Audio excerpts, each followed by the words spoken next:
iOS 17 is coming to an iPhone near you this fall, and since they announced it at the WWDC keynote earlier this week, I've just been so excited because they announced so many cool features at the keynote. They also put a ton of cool features that they didn't have enough time to talk about on the iOS preview website, and so I've just been stewing with excitement and I'm ready to share it with y'all. So I have a list here of 17 features that I'm personally excited for when it comes to iOS 17, and if you want to know what those features are and get excited with me, go ahead and keep on watching.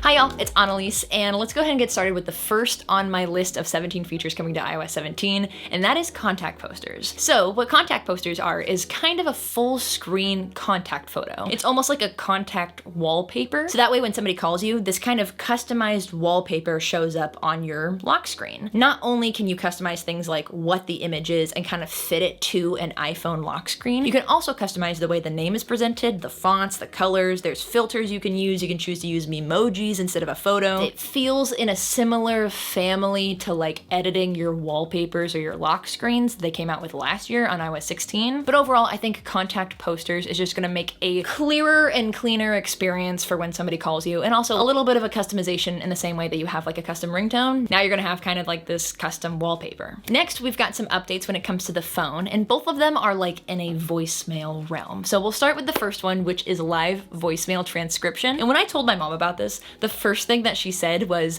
it sounds like an old home phone. Like, you know how somebody would leave a voicemail and you would hear it coming from the phone and you can pick up mid voicemail and continue the call instead of the person leaving a voicemail? If you're familiar with that concept, or maybe I'm super aging myself here, I don't know, this is what live transcription on voicemails is. Now, I don't know if that's also the official name, but that's what I'm just gonna call it. So when somebody calls you and let's say you miss the call for whatever reason, whether you're intentionally ignoring it or not, you'll start getting a live transcription if that person is leaving a voicemail on your lock screen. Now, the cool thing and the thing that makes me think about the home phone is that if you realize that maybe you should pick up this call because you are reading the transcription and maybe you thought it's a telemarketer, but then it says, hey, it's grandma, you would like to ideally pick that call up and continue the call. Well, now you can. So you can read the transcription of the voicemail, and essentially before they hang up, you can pick up the call and start the call officially, which it feels like history is a cycle, you know? We started with the home phone with the receiver and the playing of the voicemails live, and now we've somehow looped our way back to it, and I'm pretty pleased. And then another voicemail feature, or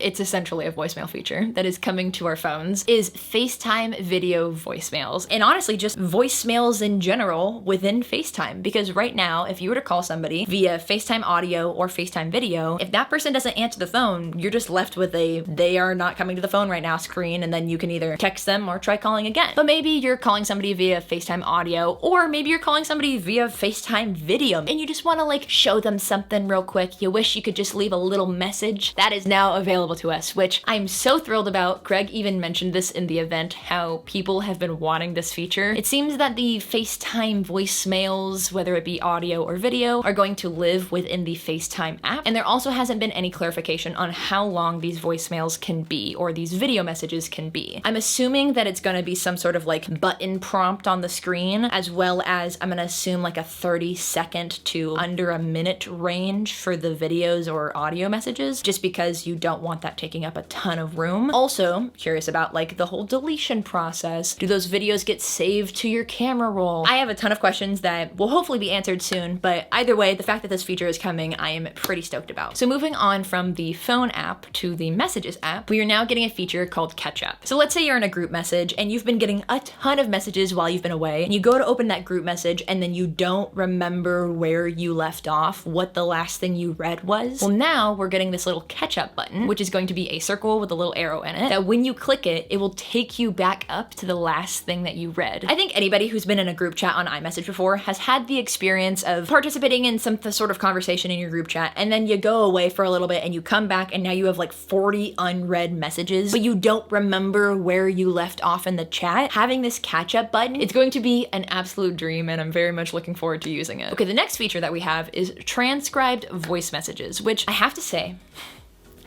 listen, it's a cool feature. I'm excited about it. You know, you get a voice message, maybe you just can't listen to it in the moment, but you want to know what that person said to you. You get a little transcription beneath. We don't know if it's going to be something that it like shows up automatically, that there's going to be a drop-down menu. There's some questions to be answered, as is there with a lot of these features, because we just don't get to see them in depth.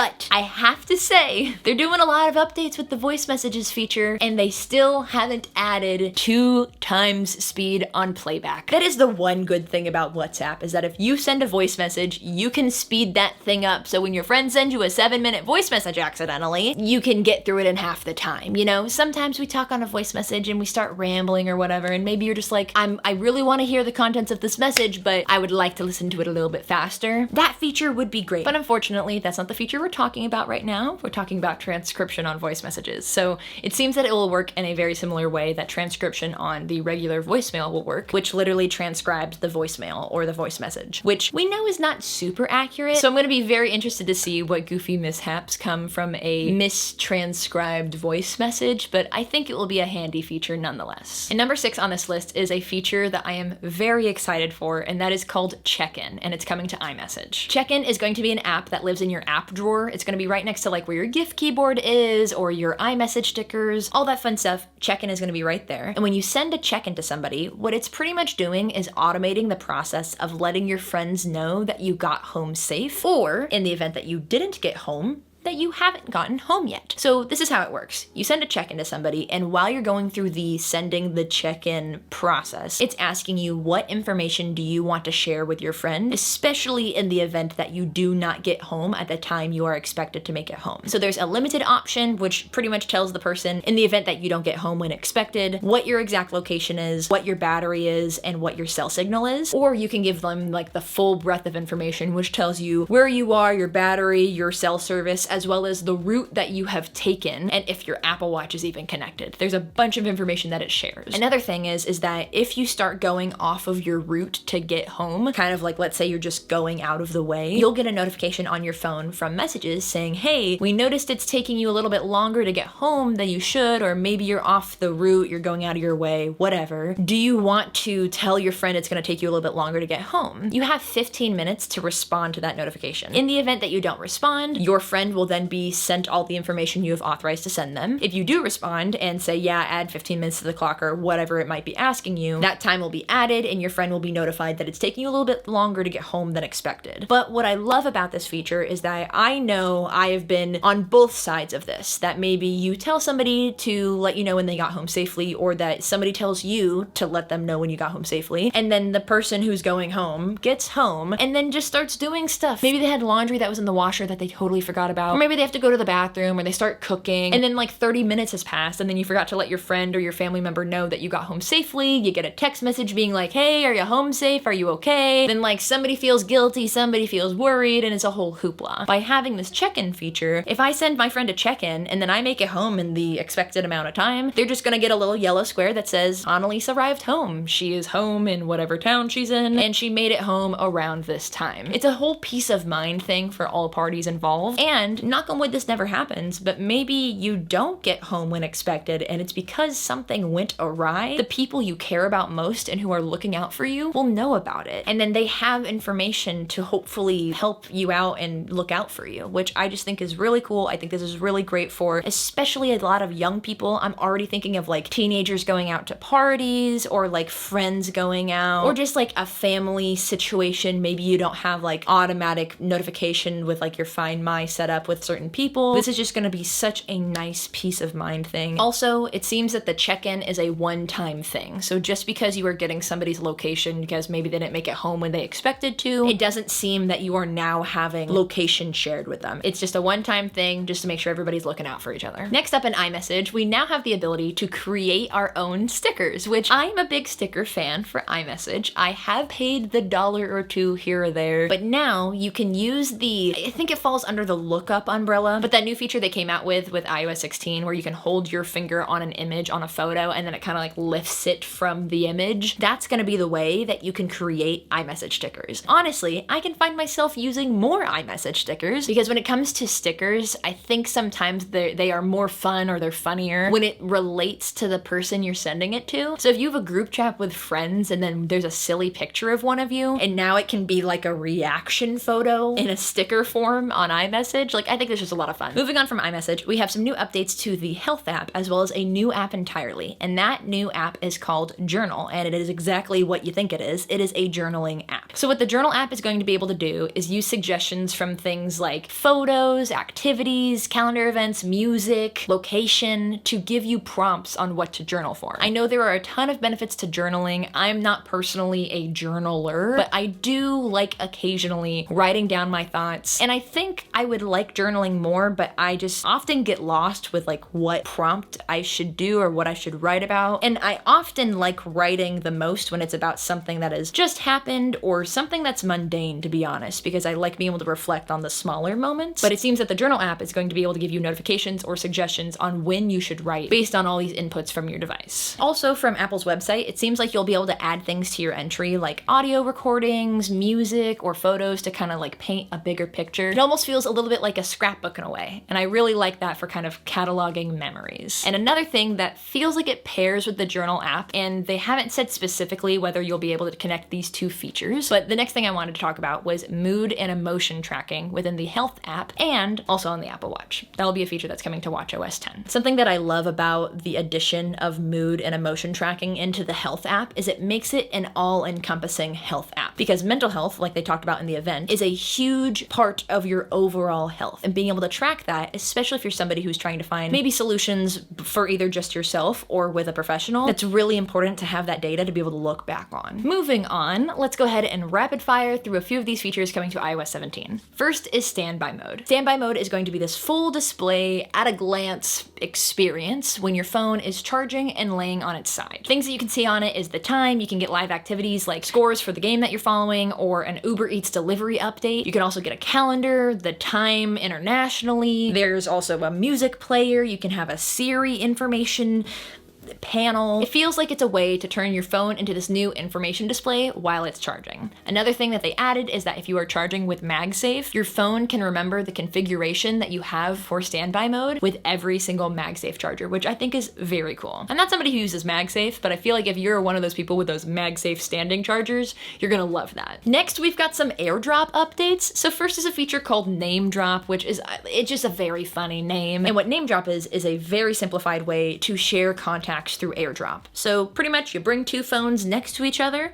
It will then say, do you want to do a little name drop swap? If you do, it opens up your contact. You can choose specifically what parts of your own contact you want to share with the person who you're sharing with. Maybe you have your home address and your mom's address and your work address and your birthday and a million emails in there, and you just want to share like your work email and your phone number with this coworker that you met at a conference or something like that. You can just choose the parts of your contact you want to share, and then it does this little like swap-a-rooney of contacts and boom, you're done. And another thing with AirDrop that kind of makes it feel like seamless, or at least less intrusive, I guess you could say, is that if you are airdropping to somebody, the progress bar moves to the top of your screen. Now granted, the way they showcased this was with an iPhone 14 Pro, which has the dynamic island where you can kind of have more information hiding at the top of your screen. So for somebody like me with an iPhone 13 Pro, would that same kind of AirDrop loading, airdropping bar just bump to the top of my screen? I'm not sure, but what it seems that they're trying to do is get away from the AirDrop square in the middle of your screen and waiting for the progress bar to fill until it completes the AirDrop. Right now, if you are somebody who is sending photos to somebody, you're kind of stuck on that screen until the AirDrop is complete, but the person receiving isn't really affected. I'm interested to see how it'll actually be in practice. Another little rapid fire feature that I'm excited for is multiple timers. I saw it and I didn't realize I needed it until that point, but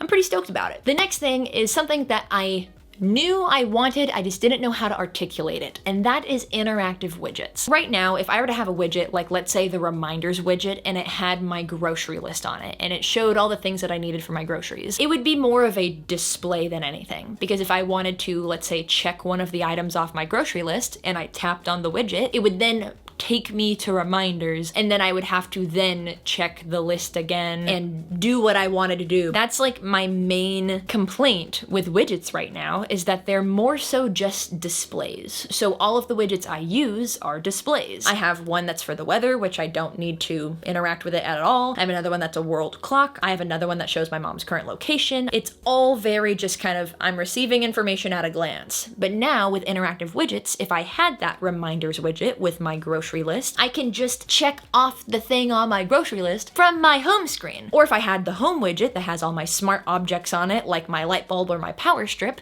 I could then just touch the light bulb from the home screen, from the home widget, and it would turn it on.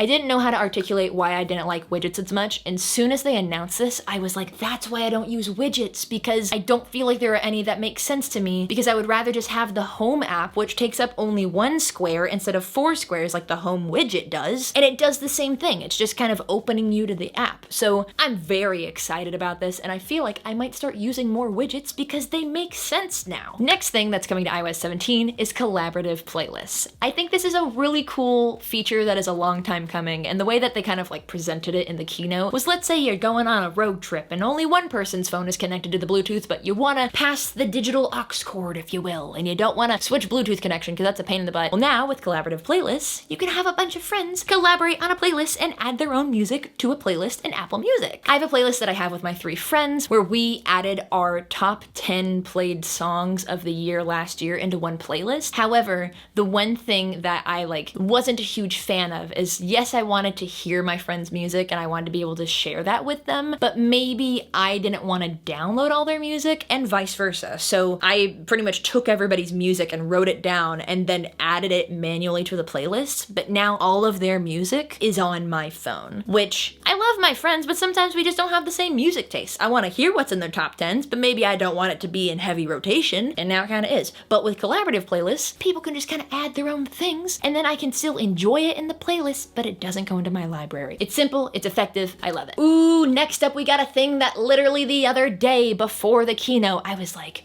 only if there was a way to do this, and that is sharing passwords with iCloud Keychain. I think for any of us who do tech support for friends and family, potentially if there's like a generational age difference, and maybe there's a point in the IT support call that the person on the other end says, hey, what's my password? And you're just kind of sat there going, I don't know your password. You have your password in your iCloud Keychain. I don't have that. So to be able to have kind of like this shared collection of passwords between my mom and I'm just already looking forward to it. It's just gonna make things so much easier. And that feature, frankly, feels very like Apple being pro sharing Netflix passwords. So power to the people.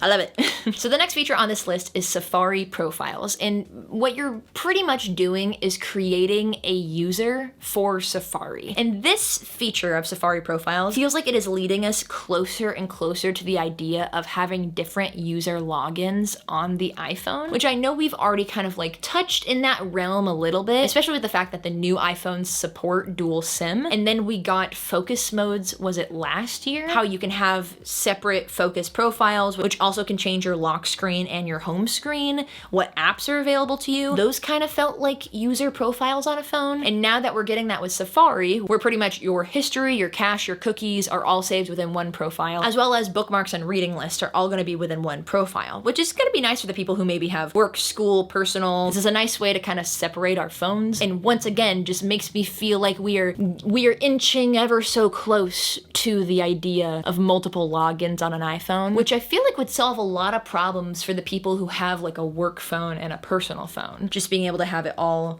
within one device. So I don't know, it's interesting though. It's definitely interesting. I feel like it's opening doors in a way. And I know this is gonna sound silly, but I saved the best for last. Well, video voicemail it's a pretty good one. I can't decide which one's at the top of my list on this one, but the feature that I have saved on the last of this list that I think I am the most excited about is being able to download maps in Apple Maps offline. I swear last year this was on like the iOS 16 preview page, because I know I have seen this on some Apple page before that says we can download maps offline. And now it's actually here. It is in a big section on the website. I think they talked about it in the keynote. It feels more real than it's ever felt before. As somebody who is now an international traveler, that's more so thanks to now living in Europe and things just being so close to me. Me going to France now takes the same amount of time as it did for me to travel through only half of California.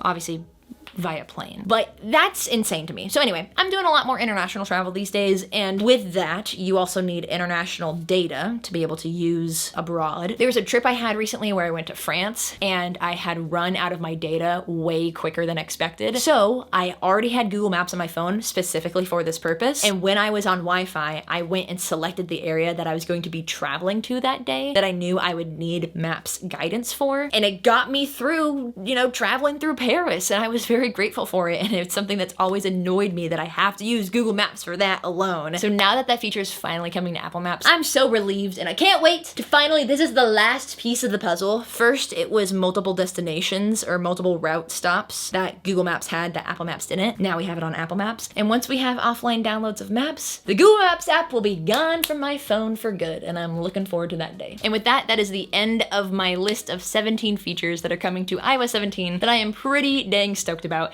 If you couldn't tell from this video, I am pretty dang stoked. Thank you so much for hanging out with me and letting me geek out with you about software. If you are returning to my channel, you know that I am a big software fan, because the beauty of software is that we can have older devices, like I have my iPhone 13 Pro, which by the time iOS 17 comes out, my phone will be 2 years old. However, I get all of these features just like the new phones are gonna get. The things that we like about our phones, like our phones do for us, that's mostly software. Like, you know, aside from the camera, that's mostly software. Like, software is just so cool. The software is what we look at every day. So I am just a big fan of software. I love this time of year because we get a bunch of updates to the software, or at least knowing what the updates are going to be eventually. And I'm just really excited about iOS 17. I'm pretty stoked about this one, and who knows what will actually come out when the software comes out, because sometimes they add features and sometimes they take ones away that they announced were coming and then they never see the light of day. So we'll see. We'll see what the fall has in store. And just one more quick thing before I go, I have to say thank you to all of my amazing Patreon supporters. The people you're seeing on screen right now are some of the top tier patrons on my Patreon. If you want to be like them and have your name permanently tattooed on the end of all of my videos, you can go to patreon.com/Annelies. Thank you so much to all of my patrons of past, present, and future. And with that all being said, thanks so much for watching. Stay beautiful, have a marvelous day, and I will see y'all in the next one.